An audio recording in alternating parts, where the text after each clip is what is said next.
benar beriman. Teman-teman sekalian, asas agama Islam yang kita sedang anut ini adalah Al-Quran dan Sunnah. Ada wahyu. Banyak orang Islam sekarang yang justru terpuruk karena mereka meninggalkan wahyu ini. Saya bisa mengatakan di atas podium ini, di masjid ini, Allah menyaksikan kita karena Allah Maha melihat, malaikat pun menyaksikan dan mencatat apa yang kita ucapkan, teman-teman sekalian. Demi Allah, kalau Anda kembali kepada Al-Quran dan Sunnah, menerapkan hukum-hukumnya, memahami maksud-maksudnya, menerapkan apa yang telah diperintahkan di dalam dan meninggalkan apa yang dilarang, Anda akan kembali kepada kejayaan Islam yang sudah dijangkau oleh orang-orang atau dicapai oleh orang sebelum kita. Saya bisa mengatakan di atas podium ini, teman-teman, kita telah menguasai dunia 1335 tahun. 1335 tahun. Kita berkuasa, bukan cuma menguasai wilayah kecil, menguasai dunia. Mau berhenti dulu?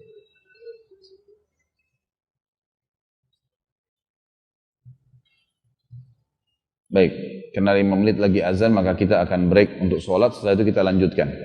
Tapi masih bisa sampaikan dulu. Masih bisa lanjut 5 menit. 1335 tahun ini, teman-teman sekalian, saya hitung ini masa berjaya kita ya, kita menguasai dunia. Dan ini kita hitung, malam ini juga kita hitung sama-sama. Kita sekarang berada di tahun berapa Hijriah? 1437 Hijriah. Kalau Anda kurangin tadi yang saya bilang masa berjaya kita 1335 tahun, berarti kurang lebih 91-92 tahun lalu saja kita tidak menguasai dunia. Saya dan Anda dari suku manapun di muka bumi ini selama syahadat, orang Arab, orang bule, orang Melayu, orang hitam dari Afrika, semuanya syahadat, hukumnya Allah sama, mereka dikatakan muslim. Seperti kalau kita berdiri dalam saf, tidak ada bedanya satu sama yang lain. Halal haramnya jelas karena beriman kepada Tuhan yang satu, beriman kepada Rasul yang satu, dan juga berpegang pada kitab yang satu. Semuanya sama. Teman-teman sekalian, kita menguasai dunia dan dunia menjadikan kita sebagai rujukan 1335 tahun. Dari mana sejarah itu? Kita hitung sama-sama. Mulai tahun 1 Hijriah, hijrahnya Nabi Muhammad SAW ke Madinah, dikenal dengan tahun 1 Hijriah. Nabi Muhammad SAW mendirikan pemerintahan pertama dalam Islam waktu itu. Beliau menjadi Nabi, penentu hukum dan raja. Selama 11 tahun, awal tahun 11 Hijriah, Nabi Muhammad SAW wafat. Dan yang beliau terapkan semasa kejayaan dan pemimpinan beliau adalah Al-Quran dan Sunnah. Nggak ada yang lain. Waktu itu, Madinah sangat kecil. Nabi Muhammad SAW adalah orang yang ummi, gak bisa baca, gak bisa nulis. Mayoritas sahabat gak bisa baca, gak bisa nulis. Masyarakat diceritakan itu di Mekah, mereka tidak bisa baca, tidak bisa nulis. Masuk Islam. Pada saat itu teman-teman sekalian, ada peradaban Bizantium di Romawi, terkenal arsitekturnya maju. Ya, peradabannya maju, ekonominya maju, wilayah kekuasaannya luas.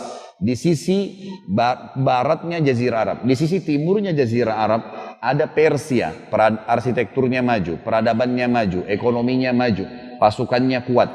Apa yang terjadi teman-teman sekalian? Apakah Nabi SAW mencaplok apa yang mereka telah capai dari kejayaan? Atau Nabi SAW memulai dari nol, kemudian membangun peradaban Islam yang telah dipimpin, yang telah dipandu dalam Al-Quran dan Sunnah? Jawabannya membangun baru. Nabi SAW tidak pernah minta ada satu pasukan militer Persia atau Romawi datang melatih sahabat berperang. Tidak pernah. Nabi ajarin sendiri.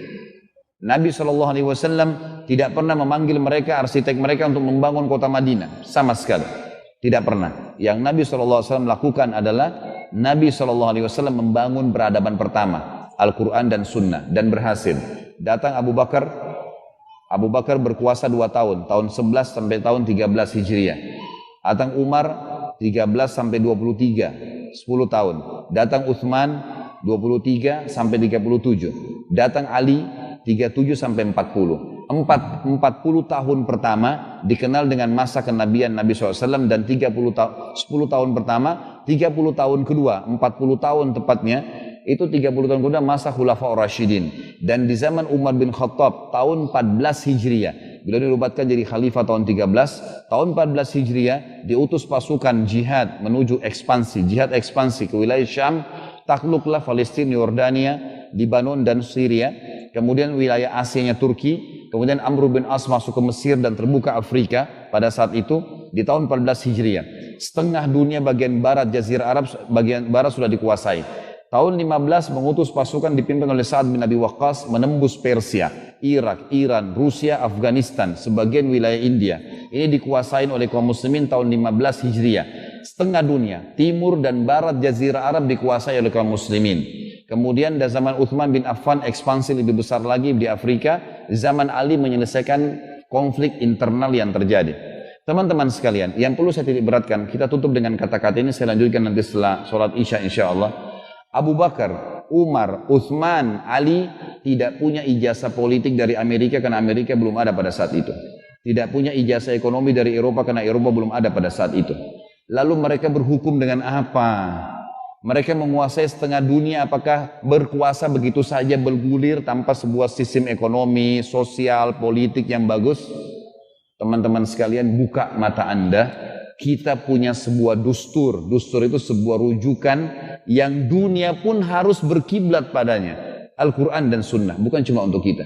Dan nanti akan saya sebutkan rentetan sejarah sampai dinasti Utsmaniyah, bagaimana pada saat Al-Quran dan Sunnah yang kita sodorkan sebagai sebuah rujukan negara, hukum, peradaban, peraturan, maka kita berjaya. Dan akhirnya dunia pun ikut bersama kita.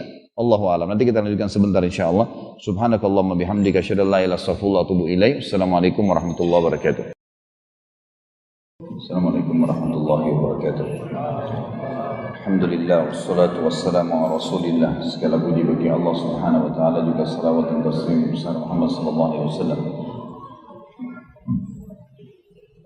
Melanjutkan bahasan tadi masalah kejayaan Islam secara histori. Dan kita percaya pada saat kita berpegang pada Al-Quran dan Sunnah sampai tadi Khulafaur Rasyidin. Setelah Ali radhiyallahu anhu terbunuh di tahun 40 Hijriah, berdirilah kerajaan pertama dalam Islam dikenal dengan dinasti Umayyah. Dan ini berdiri dari tahun 40 atau 41 tepatnya sampai 132 Hijriah. Setelahnya datang dinasti Abbasiyah.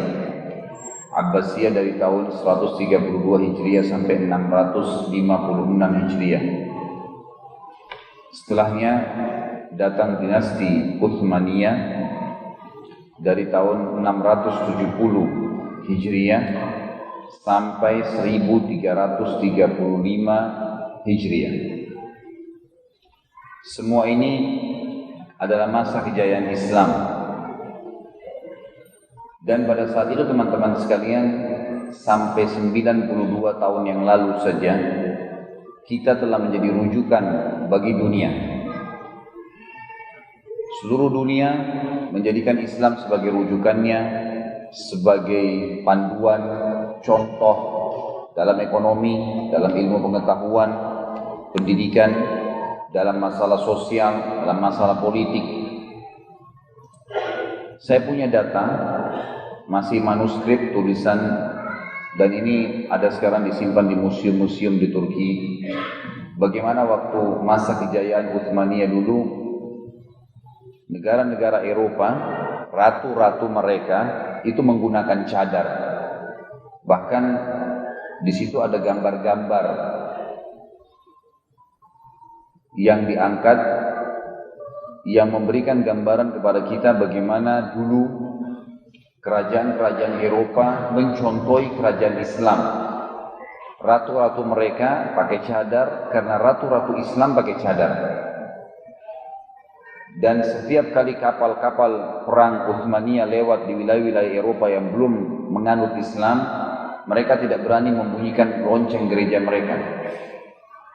Bagaimana para pendeta dan pastor sibuk menyampaikan di podium-podium mereka kesedihan yang mereka alami, mengatakan sangat memprihatinkan karena anak-anak muda Eropa